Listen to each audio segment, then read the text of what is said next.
JD the ace on the fucking mic. Yeah, this just a freestyle, nigga.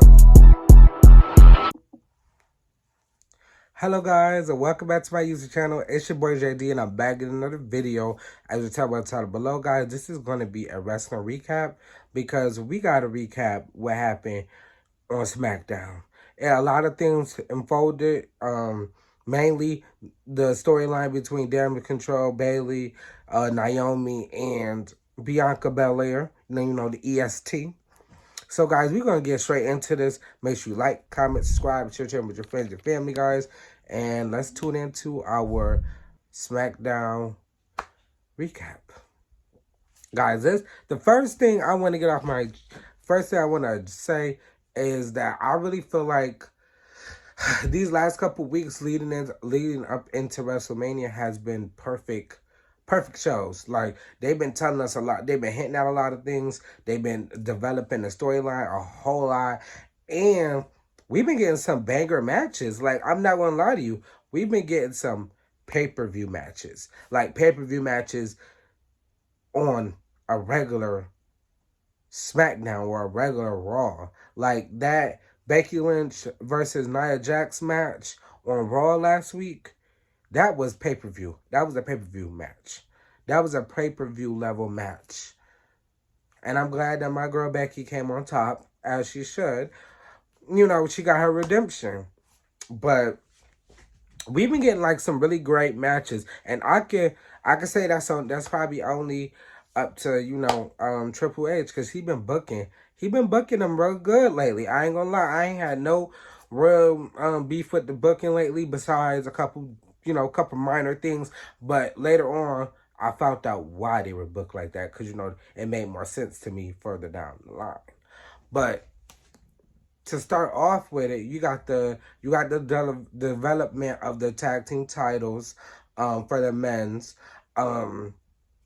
With the ladder match at WrestleMania, you still have R-Truth and The Miz that's going. Obviously, the Judgment Day is going.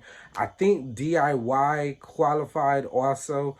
And then we still have like 3 more matches. But I definitely feel like the Street Profits deserve to be in this match. Like, when they lost, I don't feel like they ever really got a fair opportunity at a rematch after they initially lost the titles. So I feel like they definitely have been on a different level lately. So I definitely feel like we got to tune back into that, and they deserve to get an opportunity, especially because they under Bobby Lashley's, manager, type thing. So I feel like they've been on a good run lately, and I feel like that will be, a good match. Now, do I know who's going to come out as champion after this? Don't know. I don't know if the Judgment Day is going to, and Finn Balor and Damon Priest, I don't know if they're going to retain the titles at WrestleMania. I really don't know. Because, they might have outside interference, and it's legal because it's a ladder match. But I don't know. Maybe, I don't know. For some reason, like, this WrestleMania, this time, well, last year it was like that too a little bit, but this time it's a lot better. It's building up that suspense where you don't know who's gonna win. Last year you kind of had the feeling that certain people was definitely retaining their title, but actually, you know what? Actually, last year at WrestleMania for the Cody Rhodes versus Roman Reigns match, I actually did think Cody was going to beat him. I was like, damn. I'm like, nah, but I really wanted Roman to win, and then Roman ended up winning. Now, this year around, it's feeling like he might not have that title after WrestleMania, but I'm hoping that he has it for just at least a little bit longer. At least to like Crown Jewel of, or whatever. Like, but I don't know. Like, they saying that, Cody might be winning this match this time because, he did it last year, lost. This time, if he lose again, then that's just embarrassing. And then on top of that, you got, the development of, the storyline with Roman Reigns, The Rock, Seth Rollins, Cody Rhodes. They did a face-off. Roman thought he was ambushing him. He ended up ambushing him back. So it was 3-on-3. I think it was no, it was like no, it was 3-on-3. It was 3-on-3, and I feel like that was a great development, and I feel like I can't wait for that huge tag team match. Like they brought up some really good points. Like they promos have been fire, especially Cody Rhodes and Roman Reigns. Their promo has been fire. So has The Rock's. So I just feel like everything is so suspenseful.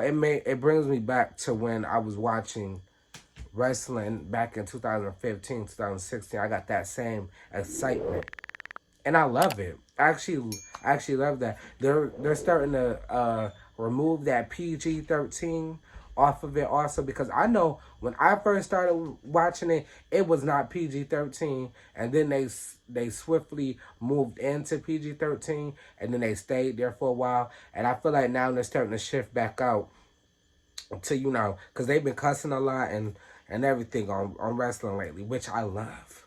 I really love. And to me personally, I've always loved watching wrestling since 2015. But I know I lost a little bit of interest for a little bit, and then I got right back into it.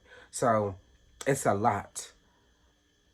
This this whole Bayley damage control, Naomi Bianca situation, it's crazy. So basically, what I'm getting from the backstage thing was that Naomi wants to help Bayley.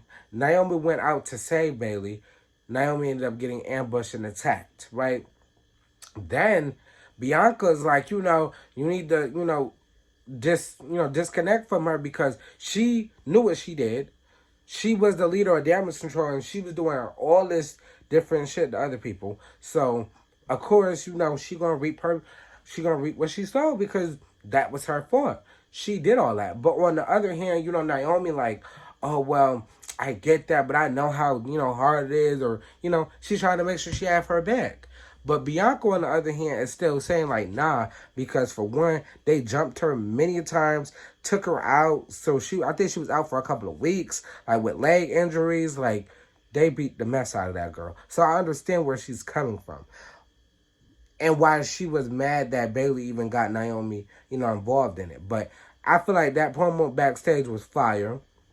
Let's talk about Naomi's gear. The hair and the gear, fire. Bianca's outfit was fire as usual. She make her own clothes. Period. A black woman. And then you had Bayley, and they really been doing Bayley, kind of weird lately. But you know what? Y'all better act like y'all know who she is. She is one of the four horsewomen. Don't play with her. Don't play with her. But then, you had Bianca go off talking to Naomi, and like she's telling her, like, you don't know what was going on here because you were not here. Naomi's still, like, telling her, like, your feelings are valid, but I'm telling you that, we got to do this. Like, I'm about to go out there, stand up for myself, X, Y, and Z. She told her, like, I'm going to need help. Like, they picking us off one by one. They're going to need help. Now, I didn't think Bianca was going to come out. You had, they attacked Bayley before the match with Naomi. So then it was Io versus Naomi. They had a good match. Besides, they started cheating with the outside interference. Bayley was beat up, so she couldn't come out there. So after they ended up costing Naomi the match, they jump on Naomi. Now, I'm like, okay, is Bianca gonna come out? Bianca gonna come out? Finally, Bianca Mills a kick. Boom. I'm ecstatic. I'm like, yeah, EST, EST, EST, right? And I'm like, okay, get up in that room, get up in that room. I think Dakota ran out, when they had first heard the music. She punched her, dropped her, right? Then she was working her way up in that room, She beat everybody. She whooping everybody, right? She had everybody for a minute, and then the numbers came, and then they jumped on her, and then Naomi covered her. And I'm like, damn, Bayley could have came out, but I know she was injured, but somebody else should have came out to help them. But I love that development of the storyline. Now they got Bianca going against, I think she's going against Dakota, or she going against Kyrie. I don't know. She's going against one of them in the damage control. Is it? I don't know who she's going against. It might be Dakota Kai. Or it might be Kyrie Singh. I don't know. It's one of them. She going against one of them. And we gonna see how that goes because I'm real excited on how that's gonna go. I'm really anxious to see why they have not released anything about these women's tag team titles. Are they not getting defended on WrestleMania? Because if they're not, I'm gonna be pissed. Triple H at WWE, listen to me. I'm gonna be pissed if them titles are not defended on WrestleMania. And that's all I'm gonna say about that.